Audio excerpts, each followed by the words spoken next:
Oferecimento Canicos Moda Nerd.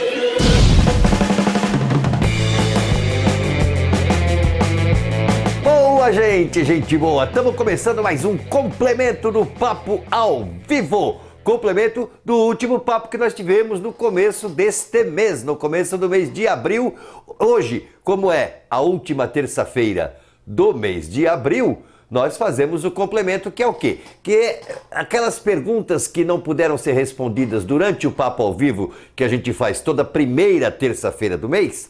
Eu guardo as perguntas que não deu tempo de responder e depois eu gravo um complemento respondendo aquelas perguntas, tá? Então isso aqui, galera, isso aqui é gravado! Ai, tá? Não adianta ficar fazendo pergunta aí, escrevendo como é que foi isso, como é que foi aquilo, faz o que. Não adianta nada disso, porque eu tô aqui gravado, não está ao vivo. Ao vivo é na semana que vem, próxima terça, primeira terça-feira do mês, é ao vivo.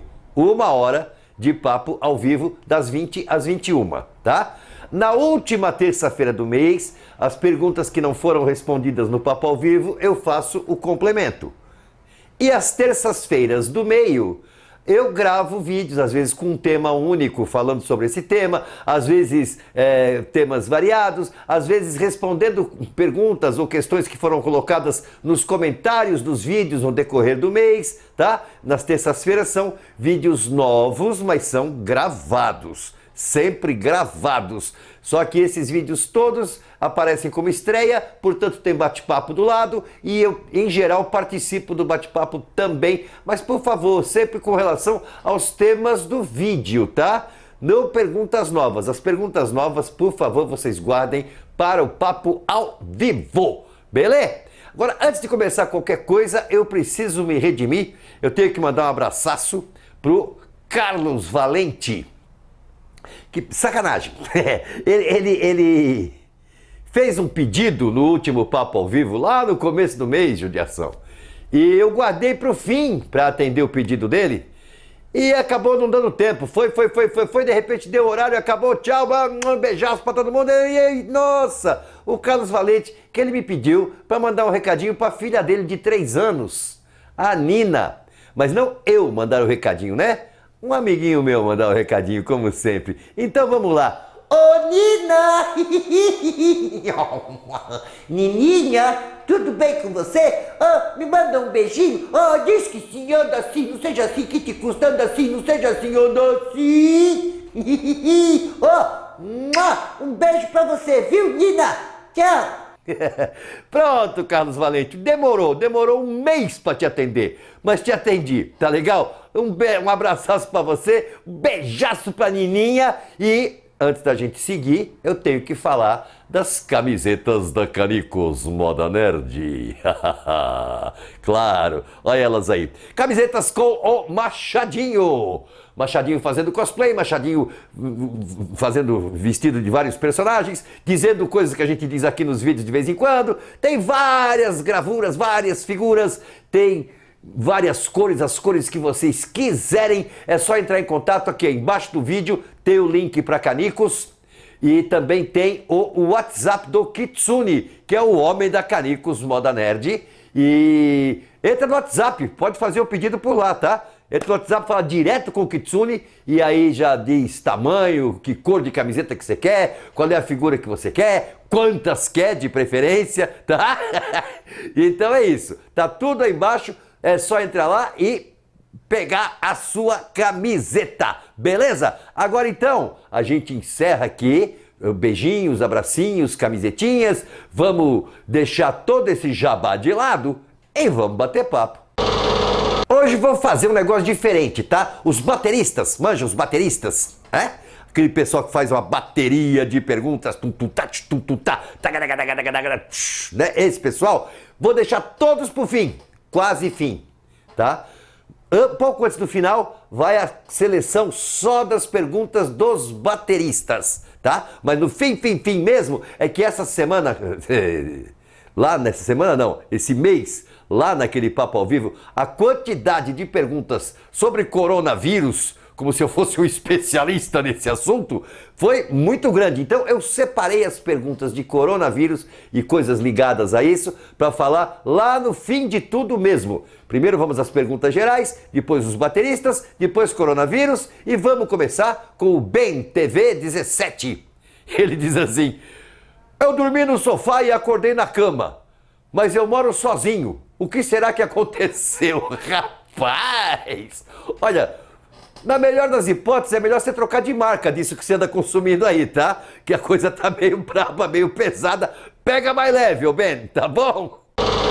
Bruno Mioto. Como é que foi ter dublado Roberto Benigni? Quais foram seus melhores trabalhos dublando ele? Bom, não dá pra escolher melhor. Primeiro assim, é muito legal. Eu adoro dublar o Roberto Benigni. Já falei várias vezes. O trabalho do dublador, em geral, é um trabalho de reprodução. Ele tem que pegar tudo que o ator fez na tela e reproduzir do jeito que o ator faz. Não do jeito que ele faria, do jeito que o ator já fez, né? Tá pronto na tela. O Roberto Benigni é um caso à parte para mim, porque é um trabalho a menos que eu tenho. Porque, na verdade, tudo que o Roberto Benigni faz na tela é exatamente como eu faria se me dessem aquele papel para fazer, com todo aquele exagero lá, tá? Então, fica mais fácil, na verdade. Ele faz do jeito que eu faria, então basta eu fazer que vai ficar igual. Mas eu fiz 6 trabalhos, 6 filmes do Roberto Benigni. Quais os melhores? Não, eu vou dizer quais os 2 que eu não gosto muito.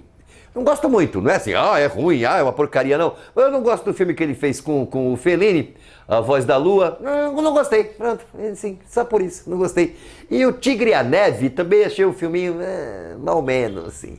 Os outros eu gostei muito, na verdade não foram 6, foram 7, aqui um foi só pra vídeo, né, só pra VHS, que foi A Vida é Bela, que é claro, é um filme lindíssimo, é claro que eu gostei de fazer. Depois teve também O Monstro, Johnny Palito, O Pequeno Diabo, a participação dele no Asterix, onde ele fazia o Detritus, um cara intrigante, maledicente, e era engraçado, né? Mas de todos ainda o que eu gosto mais mesmo, eu gosto muito, é do Monstro. Eu adoro o Monstro. O Monstro é um filme que eu acho o mais engraçado de todos os filmes dele. Canal Incógnita. O que você acha de dublar um conteúdo para não ser exibido? Não, de verdade não acho nada, Canal Incógnita. Porque é assim, na maior parte das vezes a gente não tem a menor ideia de para onde vai o filme. Então se ele vai ser exibido ou não, a gente não sabe. Já dublei muita coisa que eu nunca vi. Não ouvi falar, não sei onde passou, se guardaram e não puseram em público, não tenho ideia. Tem muita coisa nesses 52 anos de trabalho, muita coisa que eu não tenho ideia se foi levado a público. Tem um filme que eu dirigi, dublei alguma coisa nele, dirigi, era um filme que tinha músicas, então fiz direção musical também, adaptação das letras. Foi um trabalhão danado, um trabalho muito legal, um trabalho muito bem feito, um elenco fantástico, mas foi assim. Dublamos o filme, deixamos ele pronto, ele foi mixado, ele foi entregue e nunca foi usado. O título original era In Search of Dr. Seuss, mas foi chamado em português de A Jornada Mágica. Era um filme com as histórias do Dr. Seuss, que é um grande autor norte-americano, é o Monteiro Lobato norte-americano, vamos dizer assim. É o tradicional, o clássico. É o autor do Grinch, por exemplo, né? A história do Grinch estava lá, reduzida, pequenininha, mais curtinha, mas estava lá também. Todas as histórias do Dr. Seuss estavam nesse filme, as histórias mais importantes. E eu nunca vi esse filme em lugar nenhum, acho que ele nunca foi exibido. E tem vários outros assim. Então, eu não acho nada, já me acostumei com essa ideia. O Daniel Silva e o Gustavo Berbato fizeram exatamente a mesma pergunta. Então vamos lá. Perguntaram, você dublou algum personagem do qual é fã? Vamos botar aí nas duas áreas, tá? Personagem, sim. Pelo menos um, tá? Um com certeza. Lucky Luke. Eu já tinha lido todas as revistas de Lucky Luke, eu tinha coleção de Lucky Luke quando a série Lucky Luke apareceu para eu dublar e dirigir. Então, eu gostava muito das histórias do Lucky Luke e foi muito legal dublar, foi bem divertido, né? E gente, não sendo um personagem assim, um desenho, uma coisa assim, gente, eu dublei o Paul McCartney. Então, eu sempre fui fã dos Beatles e principalmente do Paul McCartney.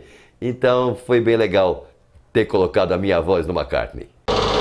Fernando Emérito, ele faz uma consulta aqui para mim, que foi apoiada, ô Fernando, pelo LP Marçal, tá? O Luiz Paulo Marçal, aí de Vitória do Espírito Santo. Fernando também é de Vitória.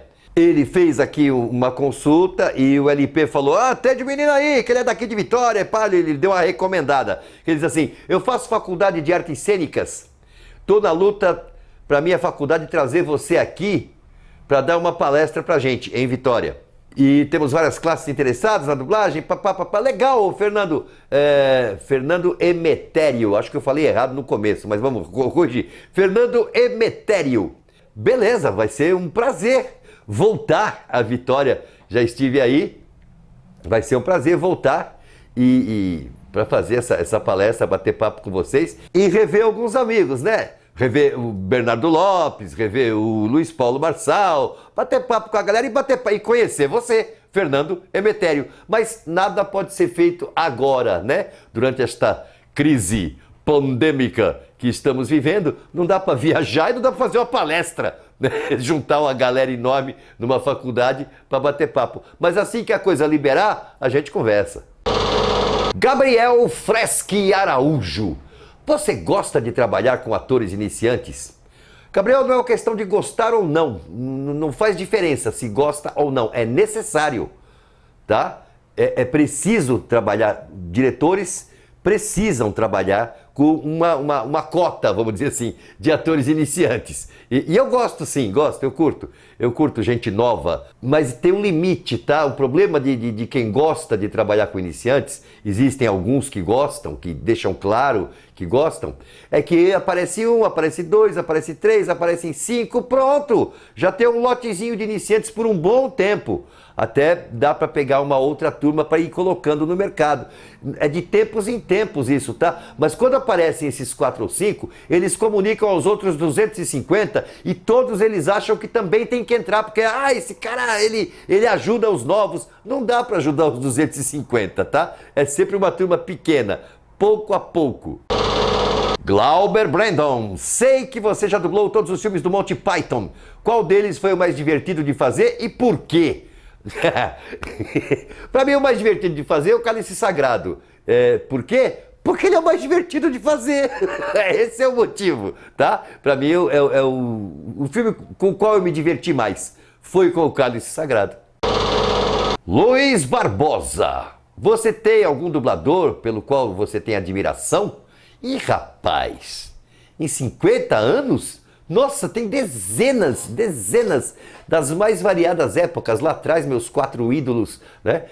Nelson Batista, Oney Casarré, Ézio Ramos, Marcelo Gastaldi, os 4 que eu queria. Quando eu crescer, quero ser igual a eles. Depois eu fui vendo outros. Nossa, Osmiro Campos, Aldo César. Nossa senhora, era um fenômeno Aldo César, maravilhoso. Depois o tempo foi passando e aí colegas meus, aí já não, gente muito acima de mim, gente que eu queria. Valdir Guedes, por favor, não podia esquecer. Valdir Guedes, um gênio da dublagem. Depois o tempo foi passando e teve alguns amigos, alguns caras que, nossa, que trabalham legal, como faz legal, sempre tive admiração. Mauro de Almeida era um deles. Não está mais dublando, está afastado da área, mas enquanto está em atividade, uau! Hoje em dia tem uma porção, um monte. Eu vou citar aqui 2, tá? Aquela coisa, vou ser injusto com os outros. Paciência. Não é porque eu não admiro, não é porque eu não gosto, é porque não dá tempo de falar do nome de todo mundo. Mas 2 para mim são brilhantes. Nestor Chiesi é um dublador, um ator fantástico, maravilhoso, milimétrico, é perfeito. E Francisco Bretas, que é tudo, é qualquer coisa. É na dublagem, é no teatro, é na televisão, é no cinema, é no que ele quiser. Eu sou fã dele. Luiz Souza, o que você acha do dubloquê? O estilo de dublagem em que o texto passa na tela em vez de ser em papel. Já dublou alguma vez com isso? Acha que tem alguma vantagem nisso? Não gosto, viu, Luiz Souza? Isso não é uma novidade não, tá? Na década de 90, a Alamo já tinha implantado um sistema parecido. O texto passando embaixo da tela, algumas pessoas dizem que é muito melhor, você olha para um lugar só, não precisa olhar o texto e olhar a tela, olhar o texto e olhar a tela. O texto fica embaixo, como uma legenda. E hoje em dia é como um karaokê mesmo. O texto ou vai mudando de cor, Conforme o cara vai falando, ele vai dando a métrica ou vai passando por uma linha. Então a palavra passa naquela linha e vai dando a métrica. Mas eu acho esquisito porque assim, só tem o seu texto, né? Não tem o texto anterior, não tem a fala do personagem anterior, não tem a fala do personagem posterior. Fica duro, fica rijo, fica estranho, fica muito estranho. Você não acompanha o que está acontecendo naquela cena para poder se localizar e fazer o melhor possível. Pode ser que vire isso, pode ser que de um momento para frente passe a ser assim e paciência, a gente tem que se adaptar. Mas eu não gosto não. Marcos Aurélio. Além do Chucky, qual outro personagem de brinquedo você já dublou? Olha, não era exatamente de brinquedo, tá? Ele era num quarto de brinquedos. Uma série chamada Johnson e Seus Amigos, que era o seguinte, era um quarto de brinquedos de um menino, que nunca aparecia. A história, cada episódio começava exatamente quando o menino saía. Isso é uma coisa já bem antiguinha, assim, bem... começo de década de 90, talvez. O menino saía e os brinquedos ganhavam vida e tinham as aventurazinhas deles ali dentro do quarto. Nunca saiu daquele quarto. Tinha um carrinho, que era o Macduff. Era um carrinho de brinquedo. Ranzinza, briguento, chato a beça, que era dublado pelo Eudes Carvalho. Tinha não, o Macduff. Macduff era sanfoninha, o carrinho era o diesel. Macduff era sanfoninha, tinha uma sanfoninha chamada Macduff, que era dublada pela Daniela Piquet, acredito que tenha sido, se não a primeira, uma das primeiras coisas que ela dublou na vida, foi essa série, foi a sanfoninha. Tinha o Elefantinho, claro, o Johnson, que era o dono da série, Johnson e Seus Amigos, que era dublado pelo Mauro Eduardo. E o que eu fazia não era nenhum brinquedo, era uma bolsa de água quente que tinha sido esquecida embaixo da cama. Uma bolsa velha, ela tinha até remendos, não era usada, ninguém usava mais. Ela estava lá, abandonada embaixo da cama, então ela saía debaixo da cama e ia brincar com os brinquedos junto com eles. Fazia as aventuras junto com eles. Era quase um brinquedo, mas era uma bolsa de água quente chamada Alfred, cujo bordão, ele falava como se tivesse água dentro dele o tempo todo, e o bordão dele era, isto é uma loucura. Era bem legal, me divertia bem. Nerd Squad, fabuloso Bernardo Lopes.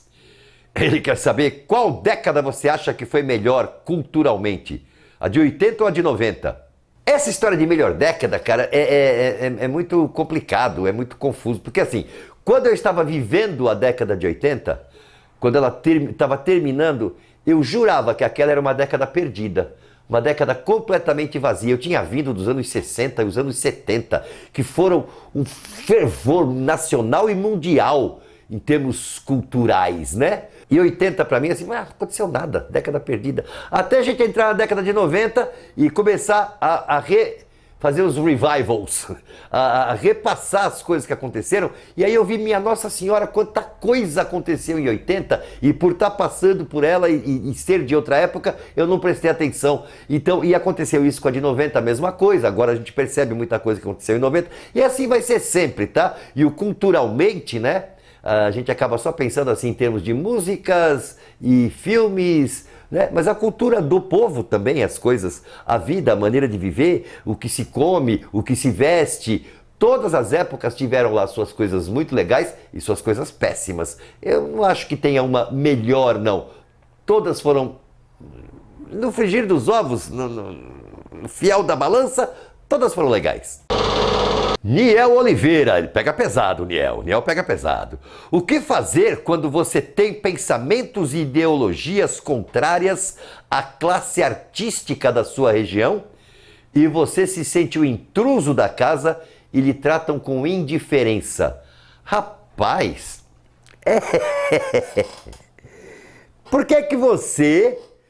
Não importa qual seja a sua ideologia ou a sua maneira de pensar, mas você tem uma maneira de pensar. Por que você está tentando se aliar a pessoas que não têm essa maneira de pensar? Por que essa insistência? Mas ao mesmo tempo, você quer, faz questão, é do seu agrado, você precisa. Então por que você tem... Ter ideologia não tem nada de errado. Pensar da forma A ou da forma B, ser a favor de... sei lá, de B ou de L, tanto faz. O importante é Não ser catequista. Não querer que os outros também pensem como você. Não insistir no assunto, não ficar falando, fazendo defesas, principalmente quando você percebe que as pessoas à sua volta não estão interessadas nessa defesa. Muda de assunto! Tem tanta coisa para se fazer, para se conversar, para se discutir nesta vida, que não sejam essas coisas ideológicas de esquerda e direita. Pelo amor de Deus, já cansou, né? Vou falar sério, já cansou. Vamos viver a vida, rapaz. Otávio Chaves Moura. Engraçada essa pergunta. Como vai seu relacionamento com outros dubladores? Amigos? Como vai seu relacionamento? Vai como sempre foi. A mesma coisa, tá?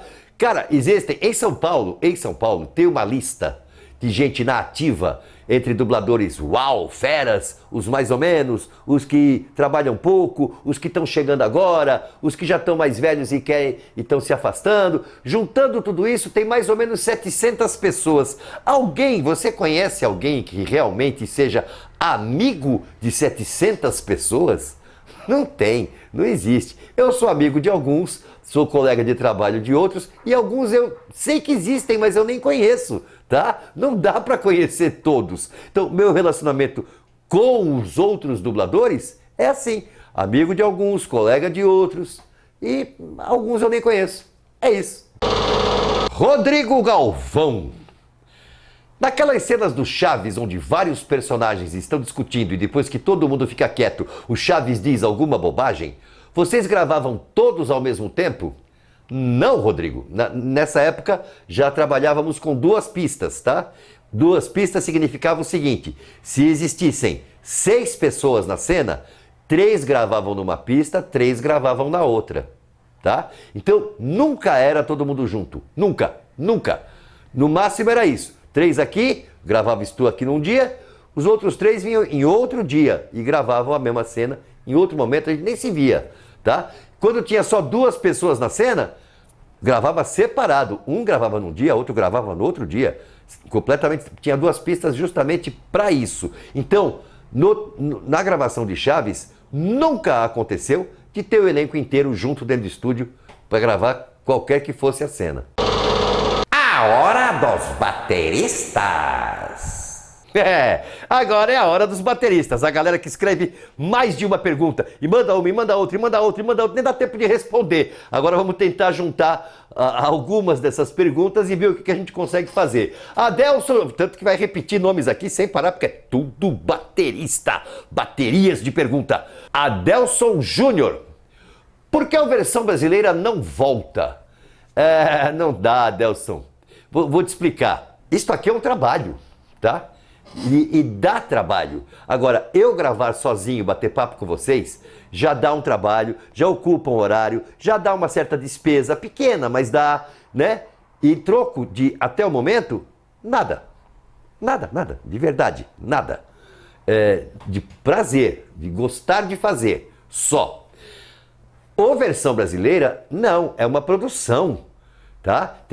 Tinha pessoal de produção, tem convidados, tem músicos, tem o dublador entrevistado, tem videozinhos que se produziam para passar na hora, tem pesquisa para fazer sobre aquela pessoa, para contar coisas a respeito dela, né? E tem toda uma equipe por trás, mais de uma câmera, gente de produção, gente de áudio, é uma coisa grande e custa uma pequena fortuna fazer um negócio desse. Não dá para fazer, não tem como fazer agora, tá?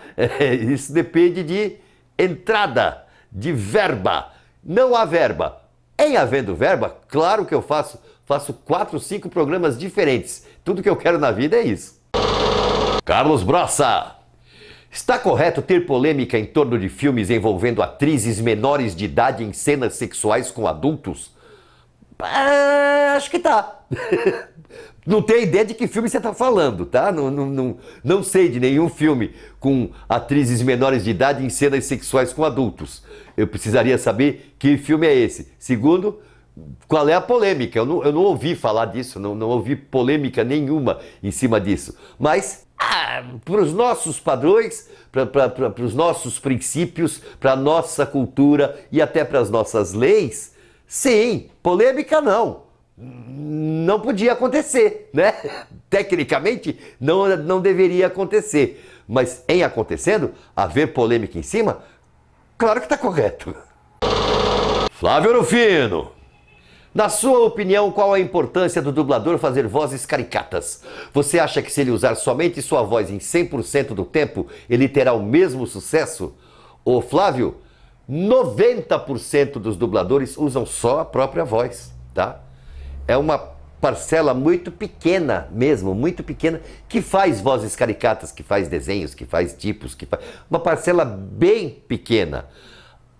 O grosso mesmo, a maioria das pessoas que trabalham com dublagem, trabalham com a própria voz até o fim da vida. Esse é o normal, esse é o habitual. Igor Marink, depois de assistir a Jasper e Changeman para escrever o roteiro do Circo Show, você se interessou em assistir mais Tokusatsu? Bom, primeiro uma correção, eu não escrevi roteiro para o Circo Show, tá? Eu escrevi roteiro para um show no Palácio das Convenções. Único, show único. Depois aquele show foi adaptado para o Circo Show. Ele foi reduzido para caber num espaço de circo, tá? Então aquilo que estava no Circo Show não foi exatamente o que eu escrevi, não foi o que eu montei. Foi uma adaptação do que eu montei, muito legal, uma adaptação muito boa, mas foi uma adaptação do que eu montei. Segundo, se eu me interessei, você vai ficar bem chateado, Igor, mas não, realmente, esses filmes japoneses de heróis não são a minha praia. Muita gente agora vai ficar chateada, principalmente o Kitsune, é capaz de parar de vender minhas camisetas por causa disso que eu estou falando. Mas não é do meu interesse. Não digo que é ruim, não presta, não é isso, só não gerou interesse em mim. Tá? É que, na verdade, quando eu tomei conhecimento disso, eu já era um homem adulto, com filhas, né? Eu não era um garoto, não é uma coisa que veio da minha infância e eu fiquei cultivando até ir trabalhar com isso. Não. Então não criou esse interesse em mim. Sara Stradivarius. Quando a gente começa a dublar, acontece de achar estranho a voz que é nossa estar em outra pessoa? Sim, Sara, é muito estranho. No começo é bem estranho. Para começar, assim, é estranho ouvir a voz gravada. Não precisa nem estar em outra pessoa. Você fala, se alguém passar, você ouve a gravação, é minha voz isso? Credo, que horror! Ninguém gosta. Primeiros dias, ninguém gosta. Acha estranho, acha que não é a própria voz, que alguma coisa está errada, porque a gente está muito habituado a ouvir a voz da gente por dentro, né? A gente fala aqui e já ouve direto aqui, por dentro. Quando ouve pela primeira vez de fora para dentro, é uma voz completamente nova, muito estranha. Depois a gente habitua, depois a gente acostuma, mas no começo sim, a gente estranha a voz gravada e a voz saindo da cara de uma outra pessoa que não é a gente. É esquisito, mas depois habitua. Vinícius Cavalcante. Você praticava algum esporte na infância? Depende, se brincadeiras de criança que sejam movimentadas podem ser consideradas esporte, sim. Por exemplo, tinha jogo de taco. Eu jogava muito jogo de taco. Muito.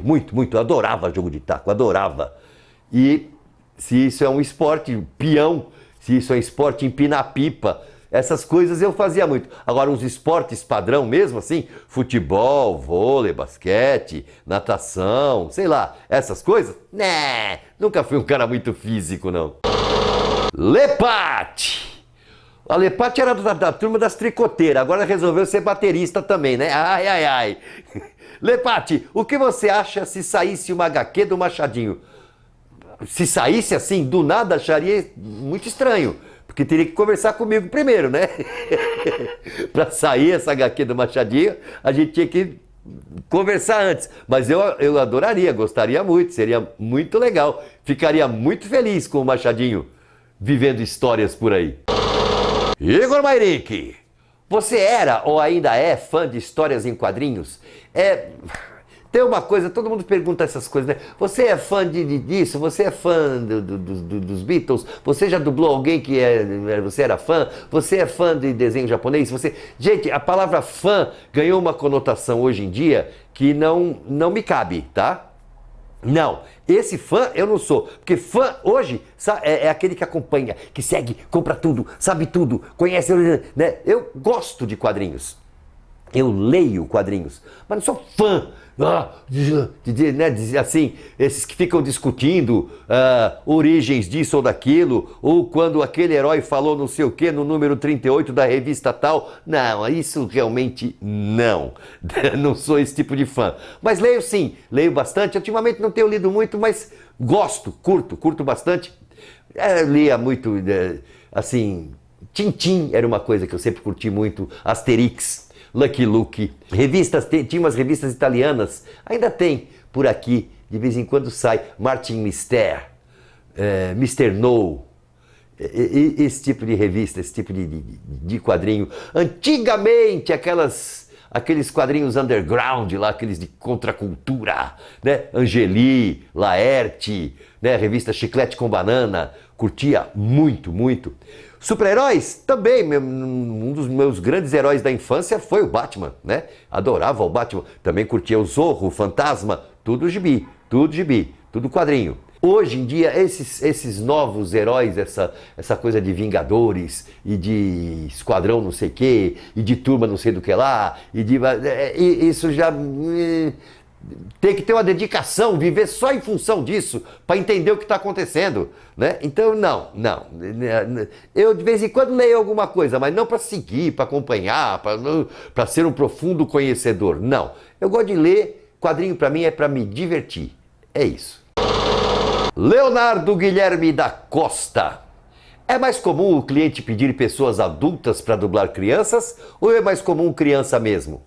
As duas coisas acontecem, tá? E nem sempre o cliente pede, tá? O cliente gosta quando entrega uma coisa que fica legal. Fica legal criança dublada por criança, é um fato. Fica muito melhor do que feito por adultos. Embora alguns adultos façam brilhantemente, perfeitamente.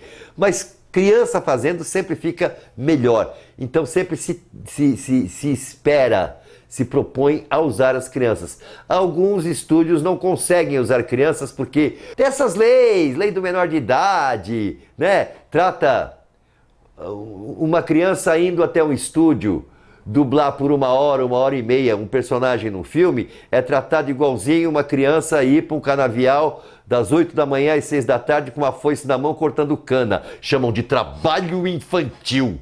E aí tem as leis, tem multas, e tem estúdio então que prefere não ter essa dor de cabeça toda e trabalha só com gente acima de 16 anos para fazer as crianças. Mas tem de tudo, tá? Tem dos dois. Tem criança feita por criança mesmo, tem criança feita por adulto também. Tem as duas coisas. Adelson Júnior. Com a sua experiência, você se garantiria, se existisse, dublagem com o filme rolando na hora sem gravar? Não. Com a minha experiência? Não. A minha experiência é de gravação.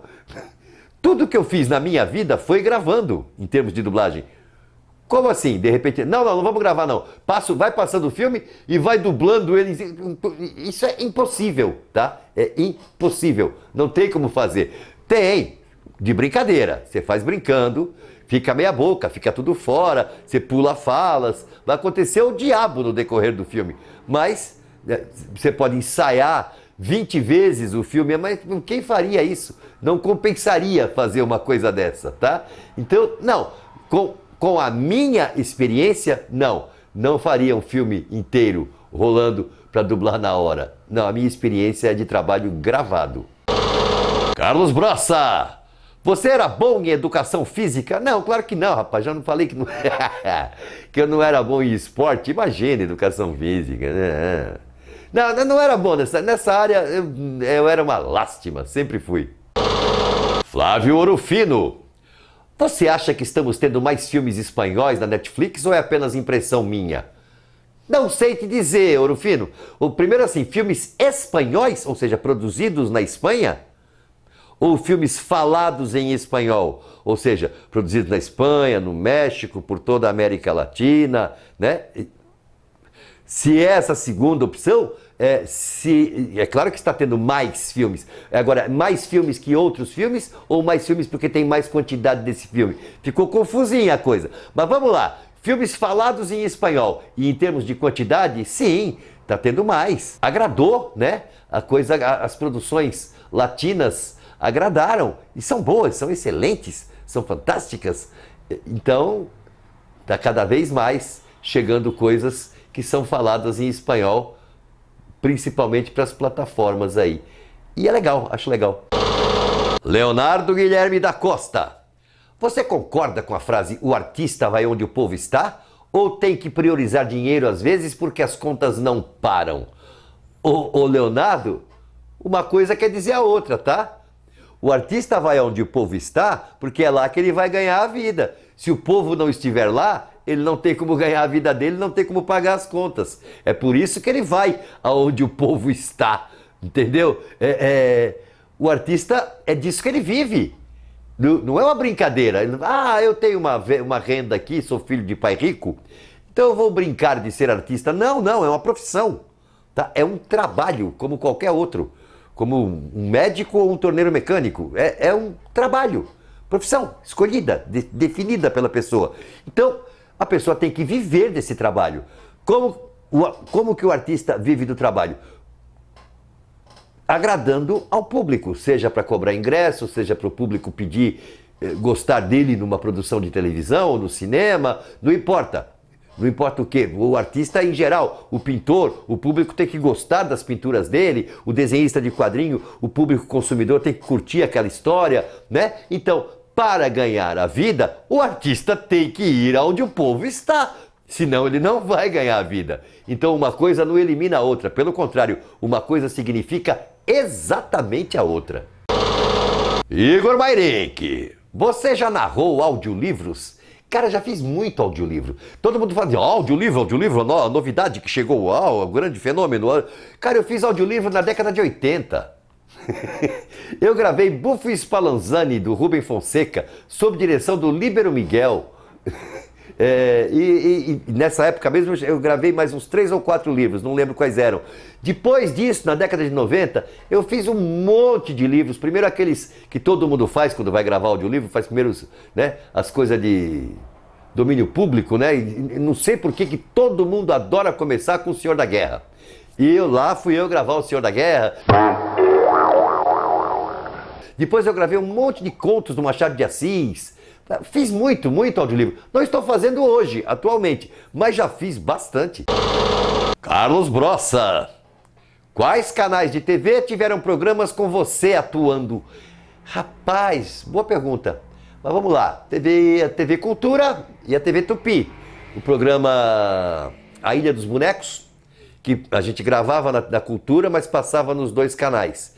Depois teve um programa na Gazeta chamado A Arte de Realizar o Fantástico, onde eu cuidava de quadros de humor e musicais. Era um programa semanal. Depois teve o Agildo, né? 2 anos de TV Bandeirantes com o Agildo no País das Maravilhas. Depois 2 anos de TV Manchete com o Cabaré do Barata. Mas eu acho que é por aí. Então passei por Cultura, Tupi, Gazeta, Bandeirantes, Manchete. É isso. Flávio Orofino. Alguns dubladores já demonstraram interesse em dublar o novo filme do Batman com o ator Robert Pattinson. Você é um deles? Gostaria também? Orofino, não.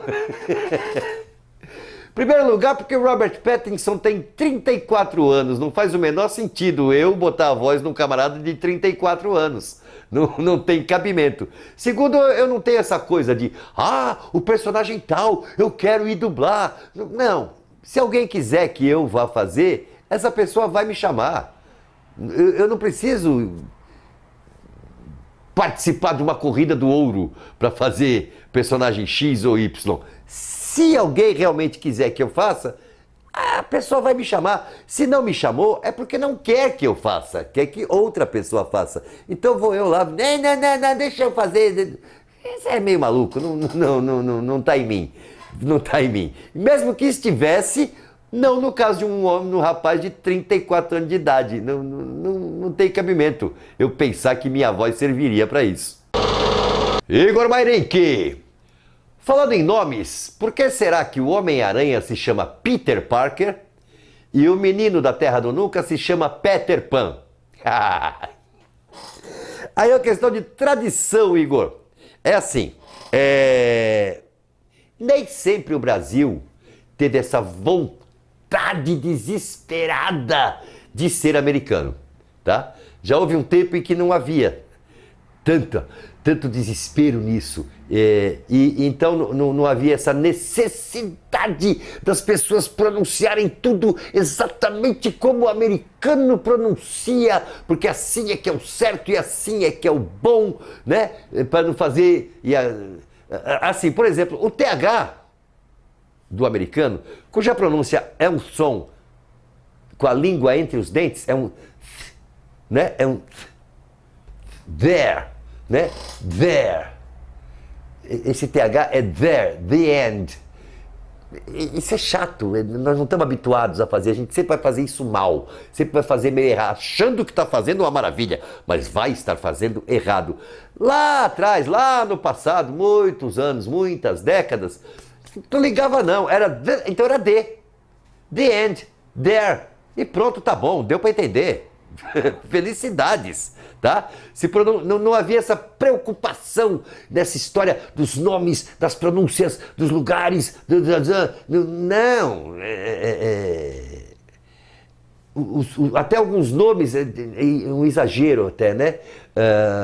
Trocavam os nomes de personagens. Por exemplo, um que eu cresci, eu só vim saber da existência de Smallville adulto, quando surgiu a série. Para mim, aquela cidade se chamava Pequenópolis. Nos gibis, sempre foi Pequenópolis, a cidade onde Clark Kent foi criado e cresceu e virou Superboy. Chamava-se Pequenópolis, não Smallville, tá? Aqui, ninguém nunca ouviu falar em Daisy ou em Goofy. É Margarida e Pateta, enfim, acabou. Charlie, o vagabundo do Charlie Chaplin, aqui era Carlitos. E pronto, chamava-se Carlitos. O próprio Batman surgiu no Brasil chamado de Homem-Morcego, não Batman. O gibi, aí ó, era Homem-Morcego. E dá uma olhada, trocaram o nome do Bruce Wayne. Chamaram ele de Bruno, acho que acharam que Bruce era muito estranho, chama de Bruno, tá bom. Entendeu? A coisa era meio assim, algumas coisas não concordo, acho errado, não acho legal. Mas Homem-Morcego acho que seria legal, se tivéssemos habituado, não ia fazer mal nenhum. Não ia fazer mal nenhum. Nós nunca acostumamos com Huey, Dewey e Louie. Para nós é alguém, o Zezinho, o Luizinho. Nunca acostumamos. Agora tá, uma nova geração conhece Kermit. As gerações anteriores todas conheciam o Caco, o sapo do Muppet e da Vila Sésamo, tá? E a pronúncia dos nomes, não se tinha essa necessidade. Pessoas cultas, pessoas inteligentes, pessoas informadas. Existia um cowboy chamado Hopalong Cassidy. Esse é o nome dele, Hopalong Cassidy. Mas isso passava nos cinemas na década de 40 em forma de seriado e todo mundo, sem exceção, do aluno ao professor, do mendigo ao cirurgião, ao neurocirurgião, todo mundo chamava Hopalong Cassidy de Hopalong Cassidy. Era o que estava escrito, Hopalong Cassidy. Então é assim que fala, tá? Tinha um ator que fazia um outro cowboy, de seriados também, que era o Durango Kid. O ator se chamava, aí ó, Charles Starrett. Charles Starrett, tá? Isso agora, isso hoje, que a gente fica tentando falar igual americano, porque para todo mundo, o cara que fazia Durango Kid se chamava Charles Starrett. Era esse o nome dele, Charles Starrett. Então, quando aquele livro escrito Peterpan apareceu no Brasil, há séculos atrás, chamava-se Peter Pan. E habituou-se a chamar o personagem de Peter Pan, para todo sempre. Ele continua sendo Peter Pan. Mas, claro, é Peter, né? Seria Peter Pan. Ninguém vai falar Peter Pan. A gente acostumou, talvez próximas gerações falem, mas a gente acostumou muito a falar Peter Pan. Mas o Peter Parker, quando apareceu, já havia. Quando o Homem-Aranha surgiu no Brasil, já estávamos começando a querer virar americanos. Então, o Peter Parker era Peter Parker, não era Peter Parker. Entendeu? É uma questão só de épocas e de hábitos. Só isso. Lepati, você se considera perfeccionista? Nem a pau, Lepati. Tem um ditado, uma frase que depois eu descobri que ela é conhecida beça, eu que era burro e nunca tinha ouvido, mas a primeira vez que eu ouvi foi o Mauro Castro que me disse que o ótimo é inimigo do bom. Você faz uma coisa que está boa, mas você, não, eu quero que fique ótima, e aí você estraga aquele bom, e às vezes nem chega, não consegue chegar ao ótimo, ou leva semanas para chegar naquele, quando já tinha uma coisa boa. Eu não, para mim o bom tá bom. O bom é suficiente. E outra coisa, esse negócio de perfeccionista, você já ouviu alguém falar assim, fulano é perfeccionista? Muito difícil, né? Normalmente eu sou perfeccionista. É mentira. Conversa fiada, tá? É autoelogio. Porque, e eu não sei por que consideram elogio, porque esse negócio de perfeccionista para mim não é elogio, é defeito. Ficar exagerando coisas, com coisas meticulosas, pequeninos detalhes, e você não entrega nunca, você fica procrastinando aquela coisa e não termina, que já estava boa. Mas não, eu sei fazer melhor. E aí leva mais 2 semanas. Faz favor, o bom tá bom, o bom é suficiente. Perfeccionista nunca. Flávio Orofino, você já dublou um ator que teve que cantar? Ou preferiu deixar o áudio original? Não, todas as vezes que tinha coisas cantadas eu cantei, tá? Todas as vezes. Nem sempre atores. Eu cantei naquela abertura da Babá Quase Perfeita, que o Robin Williams canta um trecho do Barbeiro de Sevilha. Eu cantei. E em filmes que não é um ator, mas é um personagem, né? O Estranho Mundo de Jack é um filme musical. Eu cantei todas as músicas do Jack e fiz um monte de desenhos, dezenas, centenas de desenhos cantados. Já cantei bastante na vida. Momento Corona! Pois é, nosso Momento Corona.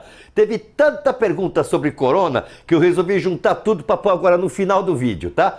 Essas eu não vou fazer nem intervalo, eu vou lendo e falando, tá? Para chegar no final com elas. Primeiro o Carlos Brossa que diz, não me diga que você é dos velhos que estão o tempo todo na rua, ai, ai, ai.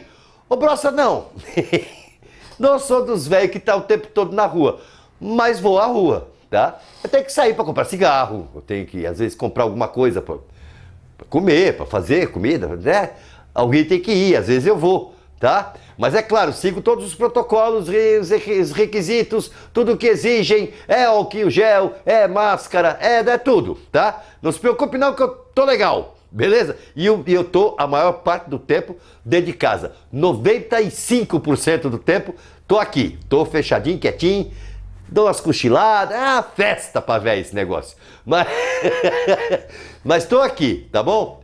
Claro, de vez em quando precisa sair, buscar alguma coisa, fazer alguma coisa, às vezes precisa, mas vou com todos os cuidados que se exige. Eu ia fazer pausa para fazer não vai fazer agora. A Lepati perguntou, o que você acha que será do Brasil após a pandemia? Vai ser o Brasil, Lepati, não vai mudar nada, vai continuar. Como é que era o Brasil depois da gripe suína? Como é que era o Brasil depois da gripe aviária? Como é que foi o Brasil depois da varíola? Como é que foi o Brasil depois da coqueluche? Como é que foi o Brasil depois da meningite? Não estava aí o Brasil quando você nasceu? Ele não estava aí do jeito que é? Né? É assim que vai ser, tá? Vai seguir do jeito que é. Legal? Marcos Aurélio... Na sua opinião, os chineses devem mudar sua cultura de comer animais exóticos depois dessa pandemia? Bom, na minha opinião, ninguém deve nada, tá? Quem sou eu para dizer o que os chineses devem fazer, né? Eu não tenho autoridade para dizer o que outras pessoas devem fazer. Segundo, exótico para nós. Para eles é habitual, é dia a dia, é secular. Eles estão acostumadíssimos, tá? Não é em todo lugar, mas tem lugares que comem, lugares que não comem, né? Assim como aqui no Brasil, tem lugar que todo mundo come buchada de bode e outros lugares que não. É assim, tá? Pensa numa buchada de bode, pensa o estômago do bode. Pega um bode, mata o bode, tira o estômago, pega o resto das entranhas dele, faz um preparado, joga ali dentro, costura, cozinha e come. Hã? É um prato típico brasileiro isso, né? Não é exótico? Pensa o que os hindus acham de como somos nojentos quando comemos vacas, né? Como os judeus acham como somos asquerosos quando comemos porcos. É assim, o Brasil inteiro come içá. Içá não é uma coisa lá do sertão, do interior, de gente que está passando. Sabe o que é içá? É formiga, tá? É um formigão. É içá. Não é no interiorzão, de gente passando fome, não. É no Brasil todo. Em São Paulo tem restaurante que serve içá. Você paga para comer içá, certo? Então, parar com esse preconceito, gente. Eles comem cobra. Eu comi cobra quando era criança. Lá em Santos se comia cobra com muita frequência. Era normal comer cobra. Hoje em dia eu não sei, mas quando eu era criança era muito normal comer cobra na Baixada Santista. Mas morcego? Pra nós é nojento. Eu não sei. Talvez experimentasse, porque eu experimento tudo pra dizer que não gosto. Que horror! Não quero, pronto. Mas experimentei. Para nós é estranho uma sopa de morcego, por exemplo. Mas para eles é normal, natural, é assim que é o dia a dia, é a vida. A gente come camarão. Camarão é um bicho que é o lixeiro do mar, é o lixeiro e o urubu do mar. Ele come tudo que não presta, tudo que é nojento, tá podre, tá estragando, tá desfazendo, o camarão põe para dentro do corpo. 5 minutos depois alguém joga uma rede, puxa o camarão, pega o camarão, espeta no espetinho, põe na brasa e você... Às vezes você não come só a cabeça. Às vezes, tem gente que come a cabeça. O resto vai embora, com tudo aquilo que ele ingeriu. Isso é bobagem, tá? Isso é uma grande bobagem.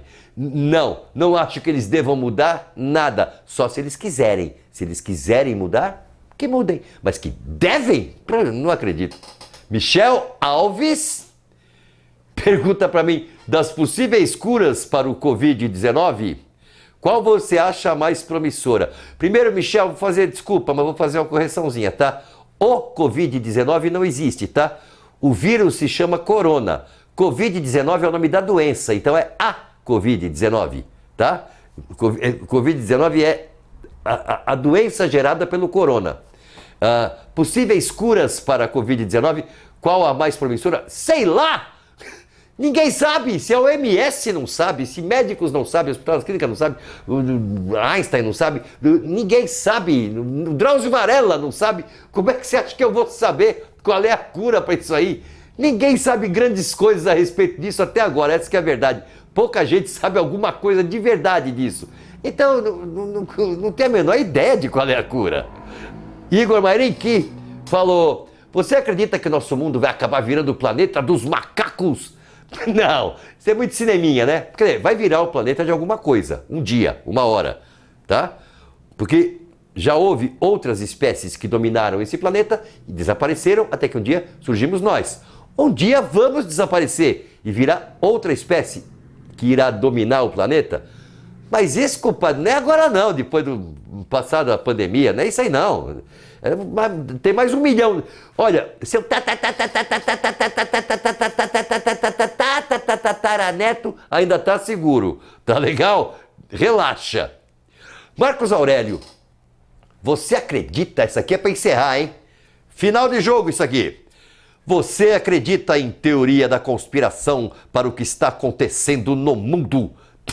Depende, Marcos Aurélio. Bom, não. Teoria de conspiração? Não, nenhuma. Não. Bobagem. Para mim, bobagem. Mas o que está acontecendo no mundo? Os Illuminatis que querem destruir 1/3 da população. Essa conspiração? Não. Os jornais, o rádio, a TV, todos os jornais, todas as rádios e todas as TVs e todas as revistas do país estão contra o governo. Essa teoria de conspiração? Qual a outra? O corona é um plano chinês para dominar o mundo. Mas primeiro vamos matar alguns milhares aqui na China para testar. Depois a gente sai para dominar o mundo. Essa teoria de conspiração, né? A expansão comunista! Tudo é coisa dos comunistas. Os comunistas estão em todos os lugares e o que eles querem é o domínio do mundo. Essa, de todas as teorias de conspiração, essa para mim é a mais engraçada. Essa do domínio comunista. Porque, Karl Marx escreveu aquele negócio lá no século XIX. Primeira vez que colocaram em prática de verdade foi em 1914. Na Rússia, que virou União Soviética, pegou, acoplou, fez aquela lambrequeira toda lá, fez aquela mixórdia, né? 1914. Depois desfez, acabou. Bom, ou seja, pegou um pedacinho do século XIX, todo o século XX, e já estamos há 20 anos do século XXI. Eles estão tentando dominar o mundo. Não conseguiram até agora! Essa gente é muito lenta ou muito incompetente. Então por que estamos preocupados com eles? Para! Claro que não tem nada disso, gente. Tudo é assunto para um bom papo, né? Tudo é assunto para um bom papo. Para botequim, não tem coisa melhor do que uma boa teoria de conspiração. Para um blog, para trazer gente para o blog, para um vídeo. Vamos falar da teoria da conspiração, não sei do que. Porque o chinês, porque o comunista, porque o Illuminati, os maçons. Gente, vamos tocar a vida, vamos cuidar da vida, cada um por si. Cada um cuide de sua vida, seja feliz. Se você for feliz, se o seu amigo for feliz, se seu vizinho for feliz, se sua mãe for feliz, se o cara do outro bairro for feliz, se o seu patrão for feliz, se sua empregada for feliz, teremos uma sociedade feliz. Olha que beleza. Cuida da sua vida, deixa as conspirações pra lá, não vão te levar a nada não. Aqui nós encerramos o nosso complemento de hoje. Foi compridinho, né? Vamos falar sério? Até que foi compridinho. Fico por aqui. Muito obrigado a todos vocês. Espero que continuem vindo, continuem prestigiando. Não vamos esquecer da inscrição, tá? Não vamos esquecer de inscrição e de trazer mais gente para se inscrever. Por favor, ajudem o canal a continuar existindo, que a coisa tá feia. Muito obrigado a vocês. Semana que vem o nosso papo é ao vivo, na terça-feira, das 20 às 21. Até lá, a gente fica aqui no aguardo ansioso. Beijaço pra todo mundo e até já já. Oferecimento Canicos Moda Nerd.